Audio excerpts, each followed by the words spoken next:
Hi everyone, it's Kathie. Welcome to another card video. Today we're going to be featuring the Waterfront stamp set and we're going to create a little mountain scene. Before we start, I just want to mention that I am doing a giveaway and I'm going to give away the Blooming Basket bundle. So the embossing folder is included. If you're interested in possibly winning this bundle, please subscribe to my YouTube channel and leave a comment. It is open to everyone, and I'll announce the winner in a good week's time. So stay tuned. I'll announce it on one of my videos, and I will also announce it on one of my blog posts. All right, so good luck, everyone. Now we're going to get started with today's card. Here's a quick look-see of it. And we're going to start off with some soft sky.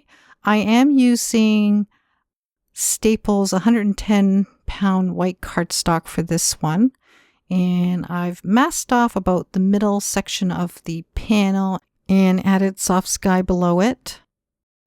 And with soft suede and the mountain stamp, I ink up different parts of that stamp to create the mountain shape.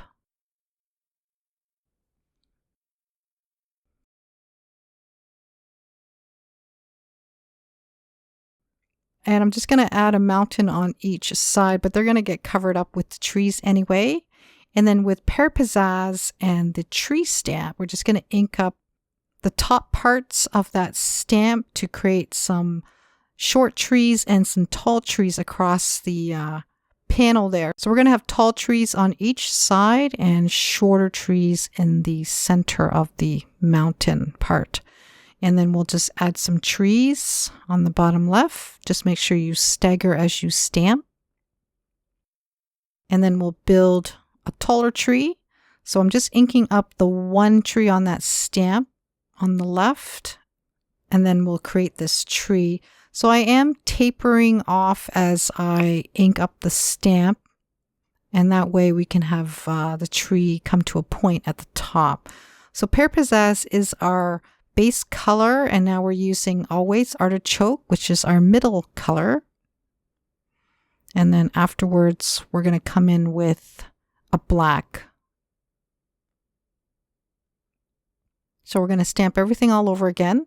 Just make sure you stagger as you stamp. That way you get varying levels of colors. And now I'm just going to go over that tall tree.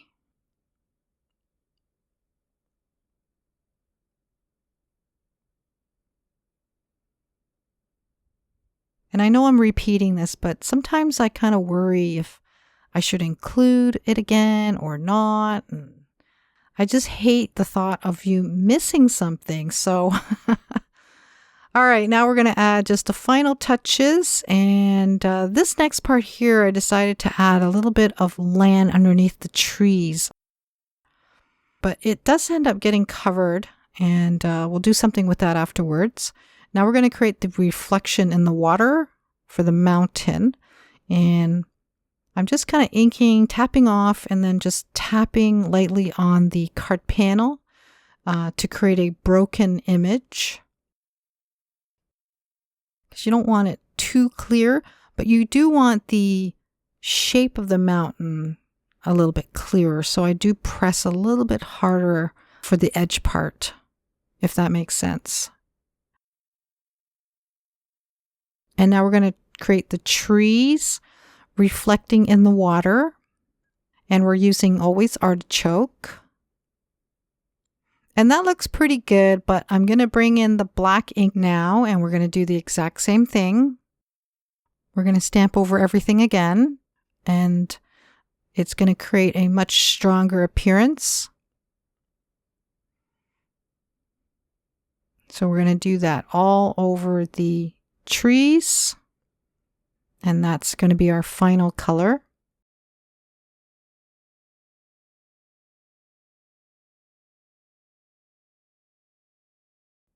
And for the tall tree, I did not stamp the center, I only stamped the sides.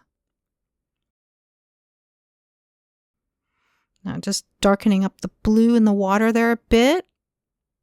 And now I'm going to add some darker details to this mountain, and I am using chocolate chip. And between you and me, I'm not overly crazy about my highlights on this mountain, but it'll do. And believe me, I was really tempted to stamp over it and change the shape of the mountain. But I figured I'd best leave it alone or I would just mess up the whole card entirely. All right. With Pacific Point, I started to shade the top, but then I wanted to add some clouds in the distance. And I'm using the bottom part of that mountain stamp in Marina Mist. And now I'm going back with the Pacific Point to darken up the top part of that sky. And then I'm just getting that water just a little bit darker with Marina Mist. And then I'm just shading the bottom part with chocolate chip just to darken up the area a bit more. And of course, I can't leave well alone. And I wasn't sure if I wanted to leave this part out, but I decided to fix a few of the trees because they kind of looked a little crooked. And it was kind of bugging me. And then I added black underneath the trees. And then I came in with some white pigment ink just to give it kind of an appearance of snow. And then I added a few little highlights on the mountain reflection there. Here's the finished card, and I did bring in my white pigment marker and added a few more strokes under the tree line there just to get it a little bit brighter. I think it worked out just fine. It added separation between the land and the reflection in the water.